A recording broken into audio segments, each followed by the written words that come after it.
Ça pourrait commencer comme un conte. Il était une fois, mais en fait, c'est un conte. Domaine des Grands Feuillus, l'endroit fut naguère fréquenté, habité. On y a même travaillé. C'était il y a longtemps. Aujourd'hui, en ces lieux règne le silence. Une oreille attentive percevrait pourtant un discret clapotis. De ce trou de verdure monte le premier murmure d'un nouveau-né, le murmure qui l'éveille à la vie, à l'abri des regards et des convoitises. Son nom de baptême confère à ce filet d'eau un certain air de noblesse. Ses premiers flots sont hésitants. Titubant, il se précipite dans les bras bienveillants de deux berges rapprochées.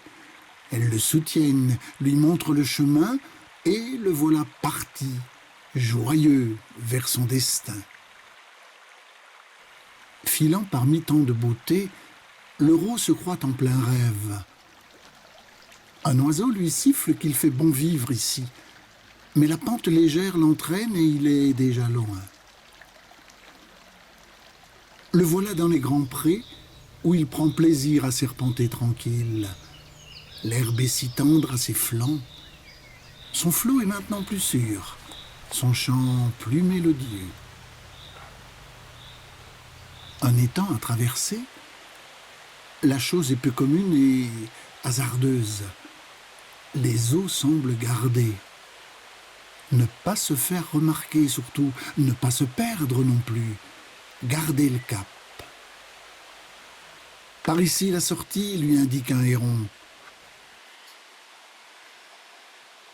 Le passage est étroit, mais le voilà hors d'atteinte des cerbères palmés, et le voilà dans le sous-bois. La pente se fait plus raide. La sentinelle des bois le prévient de son perchoir. Prends garde à toi, il y a des rochers. Le roux prend plaisir à dévaler, à cascader, à jouer avec la lumière. Il se sent grand maintenant, et prêt à faire des folies sous la voûte des grands arbres. Quel plaisir de jouer à saute-mouton au renard qui passe. D'autres rivages, d'autres senteurs. Un champ de fleurs à contempler, à désaltérer. Mais que dit cet oiseau de mauvais augure? Que là où court le roux joyeux, il n'y a plus de fleurs, plus de couleurs, que le monde est gris, qu'il est prisonnier du béton, asphyxié par la pollution, assourdi par les bruits, aveuglé par les colères. Agitant ses ailes colorées, le papillon tente de le dissuader de continuer sa route, mais il est déjà trop tard. Le fleuve aux eaux troubles le happe et l'entraîne. Bientôt le voilà prisonnier du béton, de la ville et de ses tentacules. L'oiseau l'avait bien dit, le papillon aussi. Qu'elle est loin la verdoyante vallée, adieu veaux, vaches couvées, comme pour Perrette, tous les rêves sont envolés. Mais en lui, une voix s'élève et lui souffle que son salut est là-haut. Un gros coup de chaleur, devenir vapeur, rejoindre ce nuage léger. Au premier coup de froid, redevenir pluie, retourner à la terre, se purifier dans ses entrailles, et puis sourdre à nouveau, pur et insouciant, comme au premier jour.